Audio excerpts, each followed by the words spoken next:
Welcome to chemistry as.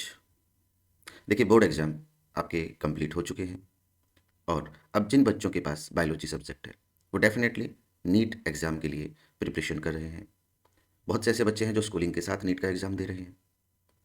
तो हम कुछ कॉन्सेप्ट चैप्टर वाइज डिटेल में स्टडी करते हैं जिनसे डेफिनेटली नीट के अंदर आपसे क्वेश्चन पूछा जाता है। और जब आप किसी कॉन्सेप्ट को पढ़ते हैं तो किन बातों को आपको ध्यान रखना है ताकि आप डेफिनेटली किसी भी क्वेश्चन को मिस ना करें। तो आज हमने जो फर्स्ट चैप्टर लिया है हमारा वो है केमिकल बॉन्डिंग। और केमिकल बॉन्डिंग की अगर मैं बात करूं तो इसमें बहुत इंपॉर्टेंट कॉन्सेप्ट जैसे हाइब्रिडाइजेशन है, वीएसीपीआर है, एनबीईपीआर जो शायद आपने नहीं पढ़ा होगा, ड्रैगो रूल हुआ, फाजान रूल या फिर मॉलिक्यूलर ऑर्बिटल थ्योरी। आप किसी भी ईयर के प्रीवियस ईयर क्वेश्चन पेपर को देखेंगे तो डेफिनेटली आपको इन कॉन्सेप्ट से क्वेश्चन मिलता है। देखिए, अगर सिंपल तरीके से मैं बात करूं तो हाइब्रिडाइजेशन बहुत आसान क्वेश्चन बनता है अगर सीधा आपसे पर्टिकुलर किसी भी मॉलिक्यूल में आपको हाइब्रिडाइजेशन पूछा जाए। कई बार वो आपको मॉलिक्यूल्स के पेयर दे देते हैं और पूछते हैं कि उनमें सिमिलर हाइब्रिडाइजेशन वाला पेयर कौन सा है। तो ये बड़े आसान क्वेश्चन आप ट्रिकी बेस से इजीली सॉल्व कर सकते हो। लेकिन अगर किसी मॉलिक्यूल के साथ ज्योमेट्री या शेप का कॉन्सेप्ट ऐड कर दिया जाए तो सिर्फ हाइब्रिडाइजेशन से आप उस क्वेश्चन को सॉल्व नहीं कर पाते। तो उसके लिए आपको वीएसीपीआर थ्योरी अप्लाई करनी पड़ेगी, शेप के लिए, ज्योमेट्री के लिए। देन अगर थोड़ा सा कॉन्सेप्ट को और अप करें और आपसे बॉन्ड एंगल के बारे में क्वेश्चन पूछ लिया जाए, आपसे इंक्रीजिंग ऑर्डर, डिक्रीजिंग ऑर्डर, कई सारे मॉलिक्यूल्स दे करके उनमें, तो आपको वीएसीपीआर के साथ साथ ये दो कॉन्सेप्ट भी पता होना चाहिए, एनबीईपीआर और ड्रैगो कंपाउंड या ड्रैगो रूल के बारे में। तो कुल मिलाकर के देखिए, ये चारों जो कॉन्सेप्ट हैं ये बहुत अच्छे से आपको आने चाहिए, तभी आप hybridization, geometry, shape, bond angle के क्वेश्चन को आप कर पाते हैं। उसके बाद आप देखेंगे फाजान रूल, आपसे सोल्युबिलिटी का ऑर्डर, मेल्टिंग पॉइंट का ऑर्डर, बॉइलिंग पॉइंट का ऑर्डर, तो वहाँ आप फाजान रूल को अप्लाई करते हैं। उसके बाद आपका एमओटी का कॉन्सेप्ट आता है जहाँ पर आपसे bond length, bond strength, diamagnetic, paramagnetic properties, direct molecular orbital की इलेक्ट्रॉनिक कॉन्फ़िगरेशन रिलेटेड क्वेश्चन आपसे पूछे जाते हैं। तो वन बाय वन हम हर एक कॉन्सेप्ट को पढ़ते हैं और उसके बाद आप प्रीवियस ईयर के क्वेश्चन को डेफिनेटली करके देखेंगे तो आप आराम से उनको सोल्व कर पाएंगे। तो मैं फर्स्ट कॉन्सेप्ट पर चलता हूँ आज की वीडियो के अंदर, दैट इज़ हाइब्रिडाइजेशन। अब देखिए, नॉर्मली हाइब्रिडाइजेशन आप सबको पता है कि हाइब्रिडाइजेशन हम किसे कहते हैं। एक हाइपोथेटिकल कॉन्सेप्ट है जहाँ पर सेंट्रल एटम के जो एटॉमिक ऑर्बिटल्स होते हैं जिनकी almost similar energy, different shape होती है, वो इंटरमिक्स होते हैं और उसी नंबर में नए ऑर्बिटल बनाते हैं which are equivalent in shape, energy, size, और इस फिनोमेना को आप कहते हैं हाइब्रिडाइजेशन। अब मैंने एक टेबल यहाँ पर बनाई है, देखिए यहाँ से क्या क्वेश्चन आपसे पूछा जा सकता है। फॉर एग्जाम्पल, आपको कहा जा सकता है कि अगर sp3d हाइब्रिडाइजेशन है तो यहाँ पर जो डी ऑर्बिटल इन्वॉल्व हो रहा है वो कौन सा डी ऑर्बिटल है। तो देखिए, वन बाय वन हम बात करें। अगर sp हाइब्रिडाइजेशन है तो s और p, पी एक्स भी हो सकता है, पी वाई भी हो सकता है और पी जेड भी हो सकता है। यानी एक s और एक p जब मिक्स होते हैं sp हाइब्रिडाइजेशन में तो जो p एटॉमिक ऑर्बिटल है वो कोई सा भी हो सकता है, पी एक्स भी हो सकता है, पी वाई भी हो सकता है और पी जेड भी हो सकता है। सिमिलरली अगर हम sp2 की बात करें तो s के साथ P X P Y P Z या पी जेड और पी एक्स कोई सा भी कॉम्बिनेशन हो सकता है। sp3 की अगर बात करें तो s के साथ पी एक्स पी वाई और पी जेड जो एटॉमिक ऑर्बिटल्स हैं वो इंटरमिक्स होते हैं। अब बात करते हैं कि जब डी एटॉमिक ऑर्बिटल मिक्स होता है sp3d के अंदर तो ये डी आपका होता है डी जेड स्क्वायर, जरूर आप ध्यान रखेंगे। यहाँ एक कॉन्सेप्ट मैं और बता देता हूँ, जहाँ पर sp3 डी हाइब्रिडाइजेशन होता है उस मॉलिक्यूल की ज्योमेट्री होती है TBP यानी ट्राइगोनल बाय पिरामिडल। जब भी आप इसे बनाते हैं इस तरह से बनाते हैं। यहाँ पर क्या कॉन्सेप्ट है देखिए कि ये जो एक्सियल बॉन्ड होते हैं ये PZ प्लस DZ स्क्वायर की इंटरमिक्सिंग से बनते हैं, जबकि इक्वेटोरियल जो बॉन्ड ये आपके S, PX और PY की इंटरमिक्सिंग से बनते हैं। तो इसे आप जरूर ध्यान रखेंगे। नेक्स्ट देखिए sp3d2 हाइब्रिडाइजेशन। अब यहाँ पर डी एटॉमिक ऑर्बिटल्स कौन से होते हैं, ये होते हैं D Z square, D X square dash Y square. Next sp3d3, यहाँ 3 जो d ऑर्बिटल्स हैं वो होंगे आपके D Z square, D X square dash Y square, और एक वो वाला डी जिसमें एक्स और वाई कंपोनेंट हो, तो यानी कि डी एक्स वाई, ये 3 डी एटॉमिक ऑर्बिटल होंगे। तो इस टेबल से आप जरूर डी ऑर्बिटल ध्यान रखेंगे, एग्जाम में सीधा साफ से क्वेश्चन पूछा जा सकता है। नेक्स्ट देखिए, अगर हम एनर्जी ऑर्डर की बात करें तो एनर्जी क्या रहती है, देखिए ये एनर्जी है आपके एस ऑर्बिटल की सबसे कम। अब जो भी कंपोनेंट इंटरमिक्स होगा, तो देखिए अगर मैं पी एटॉमिक ऑर्बिटल को मिक्स करता हूं तो हाइब्रिडाइजेशन आता है sp, sp2 और sp3। इन तीनों की एनर्जी पी एटॉमिक ऑर्बिटल से कम रहेगी, देखिए इसीलिए तो स्टेबिलिटी मिलती है मॉलिक्यूल्स को, electronic stability, steric stability, hybridization की वजह से। अब जब डी कंपोनेंट स्टार्ट हो जाएगा तो sp3d, sp3d2 और sp3d3, इनकी एनर्जी जो है वो डी एटॉमिक ऑर्बिटल से कम रहेगी। तो एनर्जी का ऑर्डर देखें, सबसे कम एनर्जी s की, उसके बाद sp, उसके बाद sp2, उसके बाद sp3, then p atomic orbital, then sp3d, उसके बाद sp3d2, उसके बाद sp3d3 एंड देन आपका d एटॉमिक ऑर्बिटल। अगर आपसे एनर्जी का ऑर्डर पूछे तो ये ध्यान रखेंगे, जैसे ही p एटॉमिक ऑर्बिटल इन्वॉल्व होंगे तो उनकी एनर्जी p एटॉमिक ऑर्बिटल से कम होगी। जैसे ही d एटॉमिक ऑर्बिटल्स इंटरमिक्सिंग में पार्टिसिपेट करेंगे उनकी एनर्जी d एटॉमिक ऑर्बिटल से कम होगी। नेक्स्ट देखिए, आप सबको पता है कि जो हाइब्रिड ऑर्बिटल्स होते हैं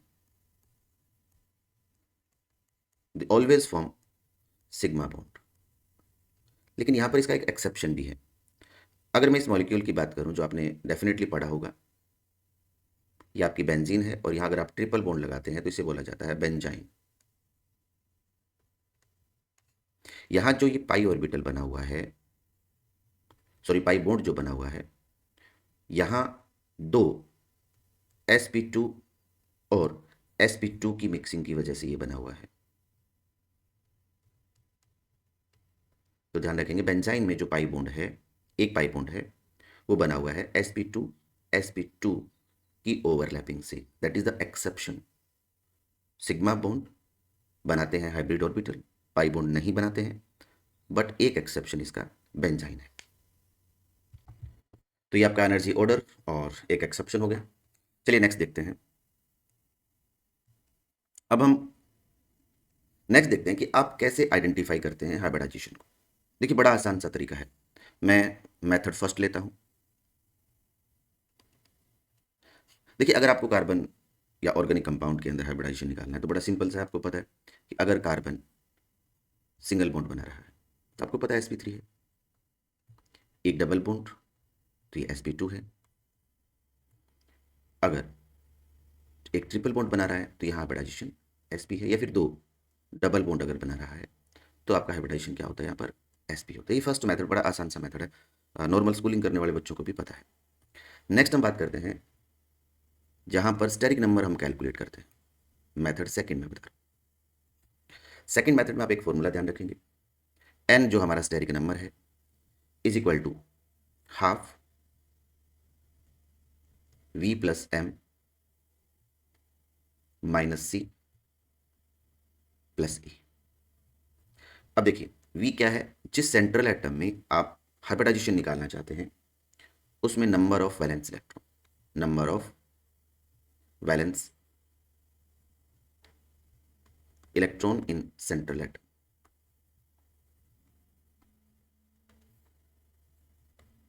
m जो है आपका, ये m है नंबर ऑफ मोनोवैलेंट एटम और group which bonded to central metal atom. Monovalent atom और ग्रुप ऑफ एटम, देखिए जितने भी हैलोजेंस हैं अगर ये सराउंडिंग एटम है तो ये मोनोवैलेंट होते हैं, हाइड्रोजन हो गया, हाइड्रोक्सिल ग्रुप हो गया, OR ग्रुप हो गया। तो ये सिंपल सी चीज़ें हैं, आपको मोनोवैलेंट के बारे में ऑलरेडी पता है। देखिए जैसे ऑक्सीजन है ये आपको पता है बाईवैलेंट है, आप इनको काउंट नहीं करना है। अगर ट्राई मिथाइल सिलेन है तो ये मोनोवैलेंट है, NH2 है तो ये एक मोनोवैलेंट है ग्रुप, तो आप इनको काउंट करेंगे। एग्जाम्पल में मैं आपको साथ साथ बताते रहूँगा। Then C charge on cation, C आपका क्या है, चार्ज ऑन कैटाइन। केवल आप मैग्नीट्यूड लिखेंगे, दैट मीन अगर +2 चार्ज है तो आप सिर्फ 2 लिखेंगे, +3 है तो आप 3 लिखेंगे, साइन यूज नहीं करना है आपको। Same A charge on A9,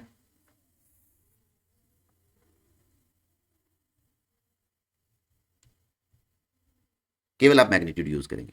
अब देखिए इस फॉर्मूले को हम अप्लाई करते हैं और मैं आपको ये बताता हूँ कि ये फॉर्मूला कहाँ पर काम नहीं करेगा, जहाँ आप गलती करेंगे। देखिए सिंपल सिंपल कॉन्सेप्ट अगर मैं लूँ, फॉर एग्जाम्पल SO4 नेगेटिव, यहाँ पे इस फॉर्मूले को अप्लाई करना चाहते हैं। फॉर्मूला क्या था आपका, half V plus M minus C plus A।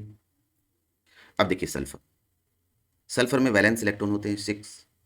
मैं मोनोवेलेंट एटम की बात करूं तो यहाँ तो ऑक्सीजन है, दैट इज बाईवेलेंट, तो ये क्या हो गया आपका 0। कैटाइन नहीं है तो C की वैल्यू 0। अगर मैं एनाइन की बात करूं तो चार्ज कितना है -2, दैट मीन आप क्या लेंगे, सिर्फ मैग्नीट्यूड लेंगे 2।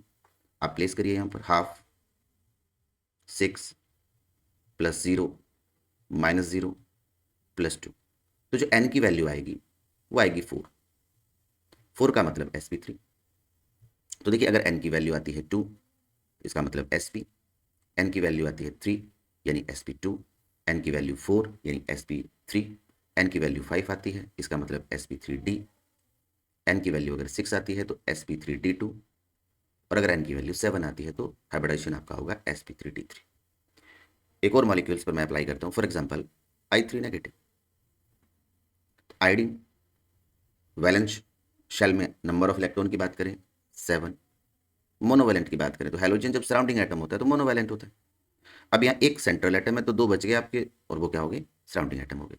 उसके बाद कैटाइन है नहीं तो C की वैल्यू 0, एनाइन है, चार्ज 1 है, -1 है तो आप 1 लेंगे। तो आप इनको ऐड कर लीजिए, हाफ 7 + 2 -0 +1, तो हो गया 10 डिवाइडेड बाई 2, दैट मीन 5, यानी कि आपका हाइब्रिडाइजेशन हो गया sp3d। तो बड़े आसान तरीके से आप हाइब्रिडाइजेशन कैलकुलेट कर सकते हैं। मैं कुछ एग्जांपल आपको दे देता हूँ, आप उन एग्जांपल पर डेफिनेटली इस कॉन्सेप्ट को अप्लाई करेंगे और हाइब्रिडाइजेशन को निकालेंगे।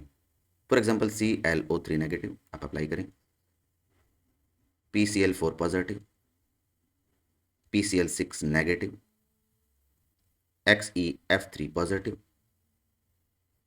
XeO6 4 negative, TeCl4 2 negative. तो आप खुद प्रैक्टिस करें, इनके ऊपर आप इस फॉर्मूले को अप्लाई करें, स्टेरिक नंबर कैलकुलेट करें, उसके बाद स्टेरिक नंबर के अकॉर्डिंग आप हाइब्रिडाइजेशन देख सकते हैं। नेक्स्ट देखिए, अगर आपको मॉलिक्यूल दे दिया जाए, फॉर एग्जांपल ये वाला फ्री रेडिकल, ये आपको दे दिया जाए ClO2, या आपको दे दिया जाए ClO3, तो आप जब यहां इन कॉन्सेप्ट को अप्लाई करते हैं, फॉर एग्जांपल NO2 दे दिया जाए, तो जब आप यहां इन कॉन्सेप्ट को अप्लाई करेंगे तो आप देखेंगे n की जो वैल्यू आती है वो होल नंबर में ना आकर के फ्रैक्शन में आती है।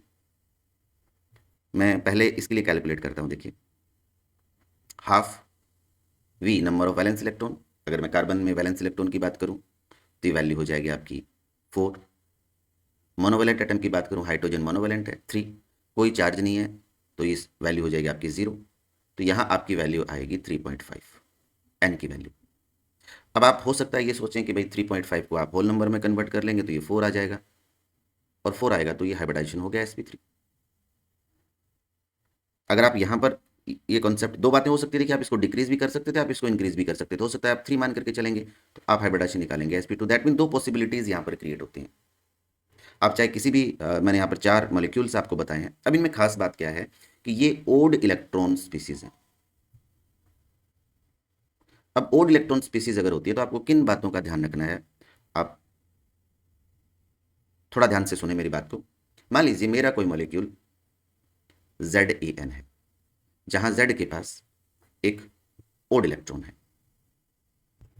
तो देखिए मैं यहां 2 कॉन्सेप्ट बनाता हूं। फर्स्ट मेरा कॉन्सेप्ट ये है कि if electronegativity of A is greater than Z, with no lone pair. अगर सेंट्रल एटम के पास कोई लोन पेयर नहीं है तो यहां पर जो आपका ओड इलेक्ट्रॉन है वो ओड इलेक्ट्रॉन हाइब्रिड ऑर्बिटल में रहता है। Odd electron lies in hybrid orbital. अब अगर ये केस है, फॉर एग्जांपल जैसे ये हो गया CF3, ये वाला फ्री रेडिकल है, ClO3 ये वाला फ्री रेडिकल है, NO2 ये वाला फ्री रेडिकल है। आप देखेंगे यहां सेंट्रल एटम के पास कोई भी लोन पेयर नहीं है, सिर्फ क्या है, ओड इलेक्ट्रॉन है। तो वो ओड इलेक्ट्रॉन कहां पर रहता है, हाइब्रिड ऑर्बिटल में लाइज करता है, हाइब्रिड ऑर्बिटल में रहता है। अब जब आप यहां पर इस कॉन्सेप्ट को अप्लाई करेंगे तो आप वैल्यू को इंक्रीज करेंगे, जो भी फ्रैक्शन में आपकी वैल्यू आएगी उसे आप इंक्रीज करेंगे। मैं यहां इसके ऊपर अप्लाई कर देता हूं कॉन्सेप्ट को। देखिए एन की वैल्यू क्या आएगी, हाफ, नाइट्रोजन में वैलेंस इलेक्ट्रॉन हो गए 5, मोनोवैलेंट एटम है ही नहीं तो 0, ना इसके ऊपर कोई चार्ज है क्योंकि तो फ्री रेडिकल है तो 0 0। तो यहां वैल्यू आपकी कितनी आई, 2.5। अब आप इस 2.5 को क्या करेंगे, इंक्रीज करेंगे। और इंक्रीज करने का मतलब वैल्यू को आप कितना मान करके चलेंगे, 3 मान के चलेंगे। और जब 3 मानेंगे तो हाइब्रिडाइजेशन क्या आ गया, sp2।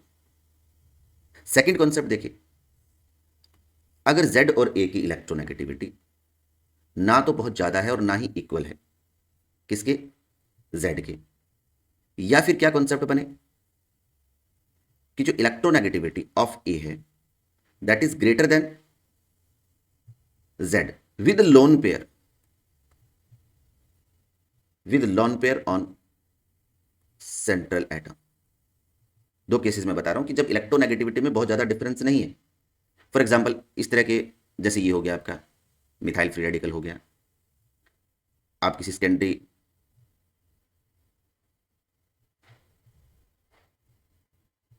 कार्बन फ्री रेडिकल की बात कर सकते हैं,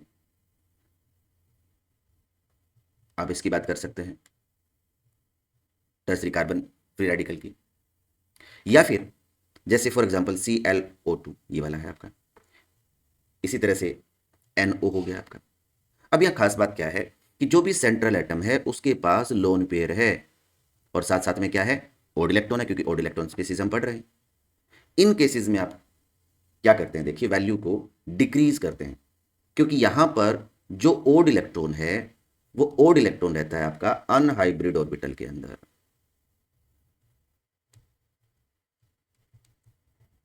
एक के ऊपर मैं आपको एक कॉन्सेप्ट अप्लाई करता हूं, फॉर एग्जांपल NO की बात करते हैं। अगेन हाफ, नाइट्रोजन में वैलेंस इलेक्ट्रॉन 5, ऑक्सीजन बाइवेलेंट है तो 0, कोई चार्ज नहीं है, छोड़ते हैं कैटायन और एनायन वाली वैल्यू को, तो यहां आपकी वैल्यू 2.5 आती है। अब आपको यहां वैल्यू को क्या करना है, डिक्रीज करना है। दैट मीन वैल्यू आप कितनी मान करके चलेंगे, 2 मान करके चलेंगे, तो हाइब्रिडाइजेशन क्या आ गया आपका, sp आ गया। आप बाकी के अंदर आप अप्लाई जरूर करें, यहां पर आप अप्लाई करके देखें, यहां पर आप अप्लाई मैंने कर दिया ऑलरेडी आपको, इन स्पीसीज में आप अप्लाई करके देखें तो आपको डिफरेंस पता चलेगा इसके अंदर और इसके अंदर हाइब्रिडाइजेशन का। तो ये एक ऐसा कॉन्सेप्ट था जो आप स्कूल लेवल के ऊपर जनरली हम नहीं पढ़ते हैं इसको, बट एग्जाम के अंदर, नीट जैसे एग्जाम में यहाँ से क्वेश्चन आपसे पूछा जा सकता है। तो ये सेकंड मेथड था जहां आप स्टेरिक नंबर से हाइब्रिडाइजेशन को कैलकुलेट करते हैं, और कहां पर वो रूल किस तरह से अप्लाई करना है ये लास्ट केस में मैंने आपको बता दिया कि जहां आपकी मॉलिक्यूल के पास ओड इलेक्ट्रॉन है तो वहां दो केस बन सकते हैं। एक केस ऐसा बन सकता है जहां सेंट्रल एटम के पास लोन पेयर नहीं है, दूसरा केस ऐसा बन सकता है जहां सेंट्रल एटम के पास लोन पेयर है, या फिर दोनों की इलेक्ट्रोनेगेटिविटी में बहुत ज़्यादा डिफरेंस नहीं होता है। नेक्स्ट देखिए, कई बार एग्जाम में क्या करते हैं, स्ट्रक्चर दे देते हैं आपको, स्ट्रक्चर दे करके और आपसे पर्टिकुलर किसी एटम में हाइब्रिडाइजेशन पूछ लेते हैं। फॉर एग्जाम्पल जैसे मैं कुछ स्ट्रक्चर्स बनाऊँ फिर आपसे बात करूँ, मान लीजिए ये आपका एक मॉलिक्यूल दिया आपको और कहा कि नाइट्रोजन जो एटम है उसमें आप हाइब्रिडाइजेशन बताइए। अब आप अगर नॉर्मल मेथड अप्लाई करेंगे यहाँ पर, आप चाहे कोई सा भी मेथड अप्लाई करें, फॉर्मूला अप्लाई करें या number of sigma bond lone pair को काउंट करके देखेंगे, तो आप यहाँ पर हाइब्रिडाइजेशन क्या निकालेंगे, आप डेफिनेटली sp3 हाइब्रिडाइजेशन निकालेंगे, क्योंकि इस नाइट्रोजन की पोजीशन को आप इक्वलेंट टू अमोनिया मान लेते हैं कि ऐसे सेम अमोनिया के अंदर भी तो क्या हो रहा है, 3 बॉन्ड है आपके और एक आपका लोन पेयर है। सेम आपको यहाँ पर भी ऐसा ही दिखाई देता है, बट एक्चुअली यहाँ ऐसा नहीं होता है। तो अब जो मेथड मैं आपको बता रहा हूँ पर्टिकुलरली वो आप अप्लाई करेंगे जब आपको स्ट्रक्चरल फॉर्मूला गिवन होता है। तो कॉन्सेप्ट हमारा क्या बन गया, when structural formula is given. तो आप एन की वैल्यू कैलकुलेट कैसे करेंगे? देखिए, एन की वैल्यू कैलकुलेट करने के लिए सबसे पहले आप देखिए number of sigma bond with given atom. जो भी एटम आपको दिया गया जिसमें हाइब्रिडाइजेशन फाइंड आउट करना है, उसमें सिग्मा बॉन्ड कैलकुलेट करें। Then number of lone pair lies on given atom. और ये लोन पेयर कौन से होने चाहिए? जो कि लोकेलाइज्ड है। अभी मैं आपको लोकेलाइज्ड और डी लोकेलाइज्ड का मीनिंग समझाऊंगा। Plus number of countable delocalized lone pair on given atom. इसका मतलब ये हुआ कि जो डीलोकेलाइज्ड है वो दो तरह के होते हैं, एक जिनको हम काउंट करेंगे, एक ऐसे डीलोकेलाइज्ड लोन पेयर जिनको हम काउंट नहीं करेंगे। तो इन दोनों में डिफरेंस आपको पहले पता होना चाहिए। तो सबसे पहले हम लोकेलाइज्ड और डीलोकेलाइज्ड की बात करते हैं कि लोकेलाइज्ड का मतलब क्या है और डीलोकेलाइज्ड का मतलब क्या है। फॉर एग्जाम्पल, अभी मैंने एक स्ट्रक्चर बनाई थी थोड़ी देर पहले। मान लीजिए ये मेरी कोई स्ट्रक्चर है,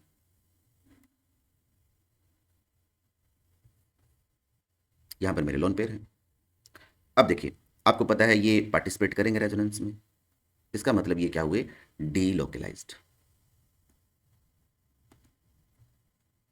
क्योंकि एरोमेटिसिटी में पार्टिसिपेट कर रहे हैं। और डीलोकेलाइज है, एक के ऊपर नहीं रहेंगे, ये ऑल ओवर द रिंग डीलोकेलाइज होते रहेंगे। इसी तरह से अगर मैं ये स्ट्रक्चर बनाता हूं,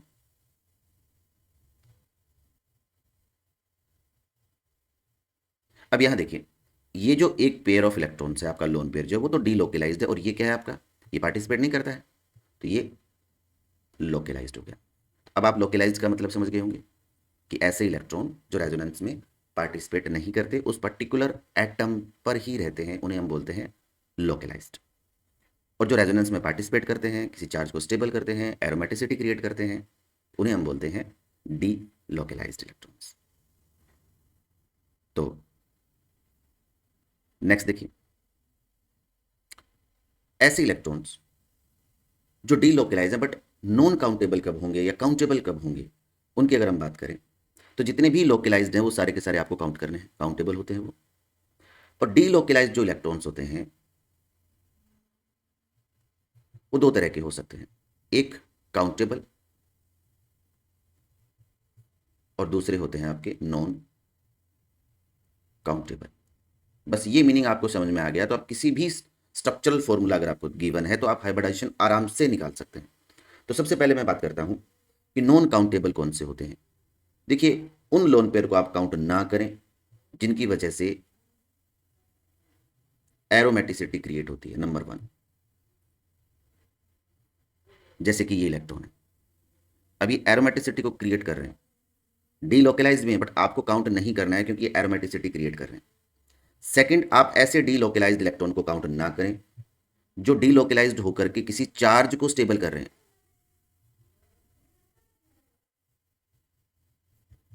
तो दो तरह के डीलोकेलाइज्ड इलेक्ट्रॉन को आप काउंट ना करें, एक जो एरोमेटिसिटी क्रिएट करते हैं और दूसरे जो चार्ज को स्टेबल करते हैं डीलोकेलाइज्ड होकर के। मैं वन बाय वन एग्जांपल लेकर के बात करता हूं। फॉर एग्जांपल, इस स्ट्रक्चर को देखिए आप,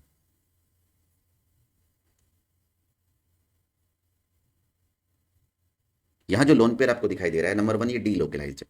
अब अगर ये डीलोकेलाइज्ड है तो बात होती है कि हम इनको काउंट करेंगे या नहीं करेंगे। तो आपको पता है कि ये इलेक्ट्रॉन्स जो हैं वो एरोमेटिसिटी क्रिएट करते हैं, इसलिए हम इन्हें काउंट नहीं करेंगे। सेकंड, अगर मैं आपसे कहूं कि ये स्ट्रक्चर है मेरी, मान लीजिए यहां नेगेटिव चार्ज है, लोन पेयर है इसका मतलब। अब क्या होगा? देखिए, ये यहां जाएंगे, ये यहां आ जाएगा चार्ज। तो क्या हो रहा है? एक चार्ज को स्टेबल कर रहे हैं। तो चार्ज को अगर ये स्टेबल कर रहे हैं तो आप इन्हें काउंट नहीं करेंगे। आप ये दो बातें ध्यान रखेंगे कि जो डीलोकेलाइज्ड लोन पेयर हैं, अगर वो एरोमेटिसिटी क्रिएट कर रहे हैं तो आप उन्हें काउंट ना करें, अगर वो किसी चार्ज को स्टेबल कर रहे हैं तो आप उन्हें काउंट ना करें। और बाकी जितने भी बच जाएंगे इसके अलावा, वो सारे के सारे क्या हो जाएंगे? आपके काउंटेबल हो जाएंगे। तो देखिए, कुछ प्रैक्टिस करते हैं। देखिए फर्स्ट एग्जाम्पल जो मैं बार बार बना भी रहा था, मान लीजिए यहां आपसे नाइट्रोजन में हाइब्रिडाइजेशन पूछा गया। नॉर्मल कॉन्सेप्ट अप्लाई करेंगे तो डेफिनेटली आप गलत करेंगे। अब देखिए एन की वैल्यू मैं कैलकुलेट कर रहा हूं। सबसे पहले मुझे क्या कैलकुलेट करना है, आपको सिग्मा बॉन्ड कैलकुलेट करने हैं गिवन एटम के साथ। तो 1 2 एंड 3 प्लस फॉर्मूले में क्या था देखिए, lone pair number of lone pair lies on given atom that is localise. जो लोकलाइज हो, देखिए यहाँ एक ही लोन पेयर है, वो लोकलाइज नहीं है, वो डी लोकलाइज है। तो क्या हो गया 0 प्लस, अब देखिए जब ये डी लोकलाइज होता है इट क्रिएट्स एरोमेटिसिटी, यानी एरोमेटिसिटी में पार्टिसिपेट कर रहा है। और जो एरोमेटिसिटी में delocalized lone pair participate करते हैं उन्हें हम काउंट नहीं करते, वो तो नॉन काउंटेबल होते हैं। तो ये वैल्यू भी कितनी आ गई 0। तो एन की वैल्यू 3, इसका मतलब हाइब्रिडाइजेशन क्या है आपका sp2। अब ये देखिए यहां कोई बाकी मेथड काम नहीं करेंगे। नेक्स्ट देखिए, फॉर एग्जाम्पल ये स्ट्रक्चर दी गई। अब ऑक्सीजन के ऊपर 2 लोन पेयर है। आपको पता है कि एक लोन पेयर जो है वो तो एरोमेटिसिटी में पार्टिसिपेट करता है, और जो एरोमेटिसिटी में पार्टिसिपेट करता है उन्हें हम काउंट नहीं करते। और इस इलेक्ट्रॉन की बात करें तो ये तो लोकलाइज्ड है, इसी ऑक्सीजन एटम के ऊपर ही रहता है। तो number of sigma bond, oxygen कितने सिग्मा बॉन्ड बना रहा है यहाँ पर 2 बना रहा है, प्लस एक आपका क्या है लोकलाइज्ड लोन पेयर है, प्लस एक डी लोकलाइज्ड है but it create aromaticity, that's why हम इसे कैलकुलेट नहीं करेंगे तो 0। अगेन एन की वैल्यू कितनी आई 3, और 3 आने का मतलब क्या है sp2 हाइब्रिडाइजेशन। ये आपका सेकंड एग्जांपल। मैं थर्ड एग्जांपल की बात करता हूं।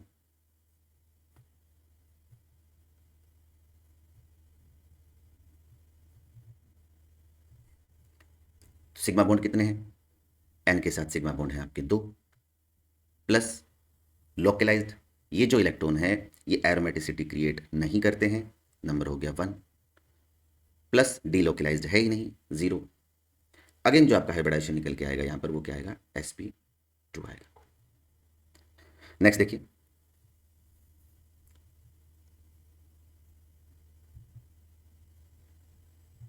फॉर एग्जांपल ये स्ट्रक्चर आपको दी गई है और आपसे इस कार्बन एटम में हाइब्रिडाइजेशन पूछा गया है, इस कार्बन एटम। तो सबसे पहले सिग्मा बॉन्ड की बात करते हैं। एन इज इक्वल टू क्या हो गया 3 प्लस, क्योंकि तो यहाँ पार्टिसिपेट करेंगे रेजोनेंस में, चार्ज जो है वो डीलोकलाइज होता रहेगा, और डीलोकलाइज जहाँ चार्ज स्टेबिलिटी आ रही है उसको हम काउंट नहीं करते, तो ये वैल्यू भी 0 होगी। लोकलाइज लोन पेयर है ही नहीं, तो n is equal to 3। Again आपका हाइब्रिडाइजेशन क्या आया sp2। मैं एक या दो कॉन्सेप्ट और करवा देता हूँ आपको। देखिए फॉर एग्जाम्पल ये आपकी एक स्ट्रक्चर है,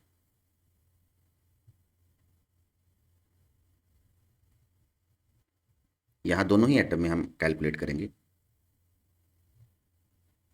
ऑक्सीजन में भी और नाइट्रोजन में। सबसे पहले हम नाइट्रोजन में कैलकुलेट करते हैं। तो नाइट्रोजन में आप देखिए सिग्मा बॉन्ड आपको दिख रहे हैं 2 है। ये इलेक्ट्रॉन या जो लोन पेयर है ये किसी भी तरह से रेजोनेंस में पार्टिसिपेट नहीं करता है, यानी कि लोकलाइज्ड है, आप काउंट करेंगे। डीलोकलाइज्ड है ही नहीं, तो नंबर अगेन आपका 3, और हाइब्रिडाइजेशन क्या हुआ sp2। सेम ऑक्सीजन में तो आप यहाँ कैलकुलेट कर चुके, सेम सिचुएशन आपकी यहाँ पर है नहीं। अगेन नेक्स्ट देखिए एक इंपॉर्टेंट कॉन्सेप्ट, कुछ एग्जाम्पल और करवाता हूँ मैं इससे रिलेटेड। मान लीजिए आपको ये दिया गया है,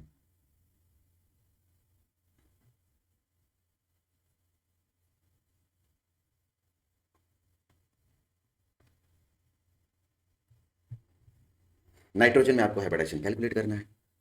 तो देखिए एन की value, n is equal to number of sigma bond आपके 3 हो गए, प्लस क्या कोई यहाँ पर लोकलाइज्ड लोन पेयर है, नहीं है लोकलाइज्ड क्योंकि तो पार्टिसिपेट करता है, तो 0, प्लस डीलोकलाइज्ड है क्या, बिल्कुल डीलोकलाइज्ड है।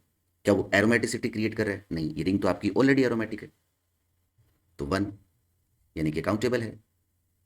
तो इक्वल टू आ गया आपका 4, और 4 का मतलब हो गया sp3। अब आप किसी भी स्ट्रक्चर के अंदर आराम से कैलकुलेट कर सकते हैं। मान लीजिए ये स्ट्रक्चर दी गई है CH3 CH double bond NH, और आपको नाइट्रोजन में हाइब्रिडाइजेशन कैलकुलेट करना है। तो सबसे पहले एन की वैल्यू, सिग्मा बॉन्ड एक हाइड्रोजन के साथ एक इधर कार्बन के साथ 2 हो गए। क्या ये किसी चार्ज को स्टेबल करेगा, नहीं कर रहा है। पहली बात तो ये रेजोनेंस में पार्टिसिपेट नहीं कर रहा है, इसका मतलब ये तो लोकलाइज्ड है, और लोकलाइज्ड है तो नंबर हो गया 1। तो ये हो गया आपका sp2, वैल्यू आई 3, हाइब्रिडेशन हो गया sp2। अगेन देखिए एक एग्जांपल और,